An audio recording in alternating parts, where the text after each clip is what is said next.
ಮಹಿಳೆಗೆ ಲೈಂಗಿಕ ದೌರ್ಜನ್ಯ ಎಸಗಿದ್ದಾಗಿ ಬಸವಜಯ ಮೃತ್ಯುಂಜಯ ಶ್ರೀ ವಿರುದ್ಧ ಗಂಭೀರ ಆರೋಪ ಮಾಡಲಾಗಿದೆ.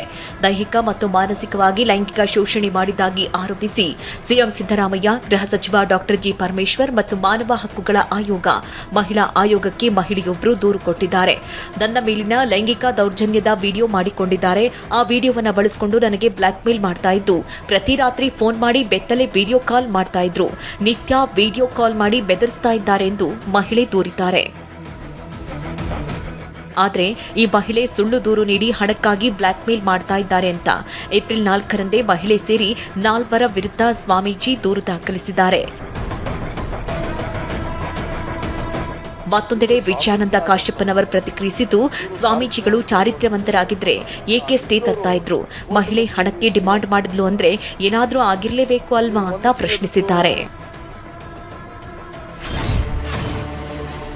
ತಂದೆ ಮಗನ ಲಾಕಪ್ ಡೆತ್ ಪ್ರಕರಣದಲ್ಲಿ 9 ಪೊಲೀಸರಿಗೆ ಮರಣದಂಡನೆ ವಿಧಿಸಿ ತಮಿಳುನಾಡಿನ ಕೋರ್ಟ್ ತೀರ್ಪು ಕೊಟ್ಟಿದೆ.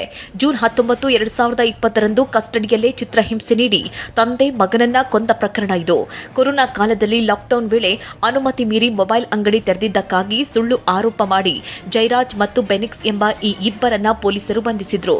ಬಳಿಕ ಲಾಕಪ್ನಲ್ಲಿ ಹಲ್ಲೆ ನಡೆಸಿದ್ರಿಂದ ಇಬ್ಬರು ಮೃತಪಟ್ಟಿದ್ರು.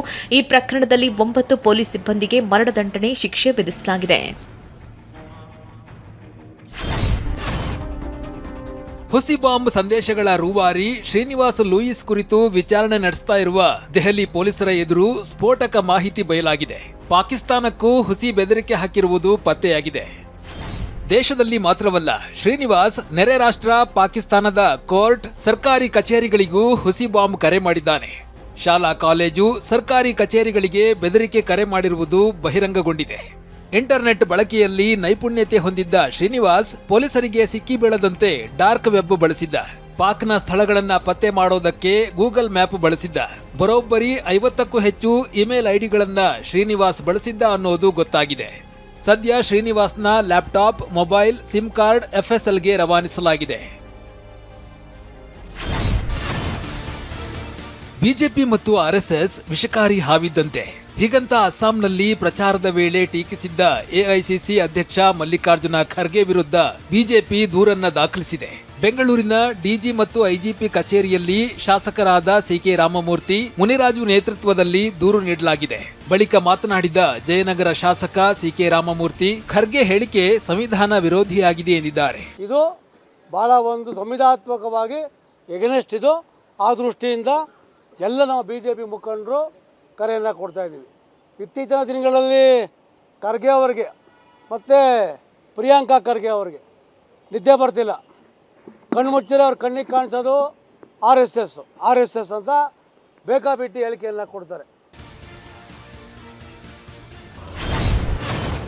ಕೋಲ್ಕತ್ತಾ ಮೇಲೆ ದಾಳಿ ಮಾಡೋದಾಗಿ ಗೊಡ್ಡು ಬೆದರಿಕೆ ಹಾಕಿದ ಪಾಕ್ ರಕ್ಷಣಾ ಸಚಿವ ಖ್ವಾಜಾಗೆ ಭಾರತದ ರಕ್ಷಣಾ ಸಚಿವ ರಾಜನಾಥ್ ಸಿಂಗ್ ತಿರುಗೇಟು ನೀಡಿದ್ದಾರೆ. ಪಶ್ಚಿಮ ಬಂಗಾಳದ ಮೇಲೆ ಕಣ್ಣು ಹಾಕಿದ್ರೆ ಪಾಕ್ ಮತ್ತೆ ಇಬ್ಬಾಗ ಆಗಲಿದೆ ಅಂತ ಎಚ್ಚರಿಸಿದ್ದಾರೆ. ಈ ಹಿಂದೆ ಪಾಕಿಸ್ತಾನ ಹೇಗೆ ಇಬ್ಬಾಗ ಆಗಿದೆ ಅಂತ ನೆನ್ಪಿಟ್ಕೊಳ್ಳಿ. ಪಾಕಿಸ್ತಾನದಿಂದ ಬೇರ್ಪಟ್ಟು ಬಾಂಗ್ಲಾದೇಶ ರಚನೆಯಾಯಿತು. ಅಗತ್ಯ ಬಿದ್ರೆ ಪಾಕಿಸ್ತಾನ ಇನ್ನು ಎಷ್ಟು ಭಾಗ ಆಗುತ್ತೋ ಗೊತ್ತಿಲ್ಲ ಅಂತ ಖಡಕ್ ವಾರ್ನಿಂಗ್ ನೀಡಿದ್ದಾರೆ.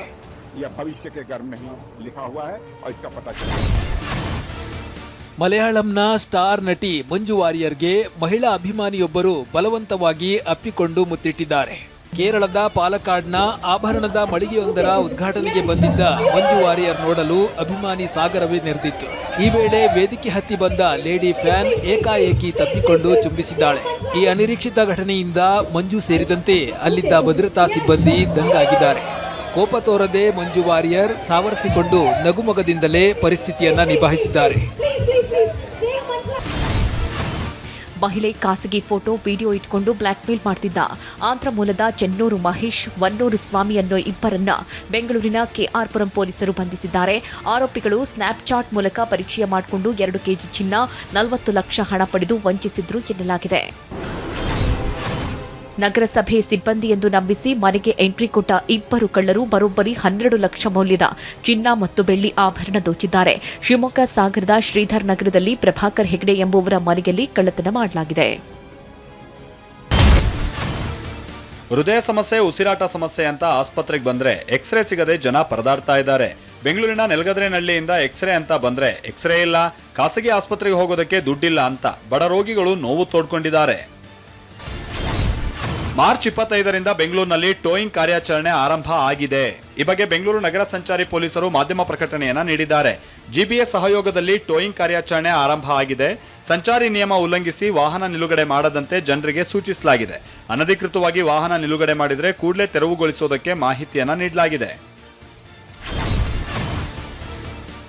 ಆಸ್ಟ್ರೇಲಿಯಾದ ಕ್ರಿಕೆಟಿಗ ಡೇವಿಡ್ ವಾರ್ನರ್ ಸಿಡ್ನಿಯಲ್ಲಿ ಬಂಧನಕ್ಕೊಳಗಾಗಿದ್ದಾರೆ. ಕಾನೂನು ಮಿತಿ ಮೀರಿ ಮದ್ಯ ಸೇವಿಸಿ ವಾಹನ ಚಲಾಯಿಸಿದ ಕಾರಣಕ್ಕೆ ಪೊಲೀಸರು ಬಂಧಿಸಿದ್ದಾರೆ.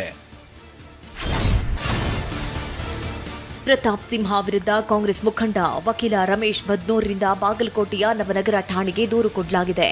ಸಿಎಂ ಸಿದ್ದರಾಮಯ್ಯ ಬಗ್ಗೆ ಕೀಳುಮಟ್ಟದ ಭಾಷೆ ಬಳಕೆ ಮತ್ತು ಸಮಾಜದಲ್ಲಿ ಶಾಂತಿ ಭಂಗ ಮಾಡೋದು, ಧಾರ್ಮಿಕ ದ್ವೇಷದ ಭಾವನೆ ಬರುವಂತೆ ಪ್ರಚೋದನೆ ಮಾಡಿದ ಆರೋಪದಲ್ಲಿ ದೂರು ಸಲ್ಲಿಸಲಾಗಿದೆ. ಬಳ್ಳಾರಿಯಲ್ಲಿ ಮೀನುಗಾರಿಕೆ ಇಲಾಖೆ ಉಪನಿರ್ದೇಶಕ ಶಿವಣ್ಣ ಮೇಲೆ ಲೋಕಾಯುಕ್ತ ದಾಳಿ ವೇಳೆ ಅಪಾರ ಆಸ್ತಿ, ಚಿನ್ನ, ಹಣ ಪತ್ತೆಯಾಗಿದೆ. 14 ಸೈಟ್, 3 ಮನೆಗಳು, 44 ಎಕರೆ ಜಮೀನು, 600 ಗ್ರಾಂ ಬಂಗಾರ, 8.5 ಲಕ್ಷ ನಗದು, ಅಕೌಂಟ್ನಲ್ಲಿ 20 ಲಕ್ಷ ಹಣ ಸಿಕ್ಕಿದ್ದು ಅಧಿಕಾರಿಗಳಿಂದ ತಲಾಶ್ ಮುಂದುವರೆದಿದೆ.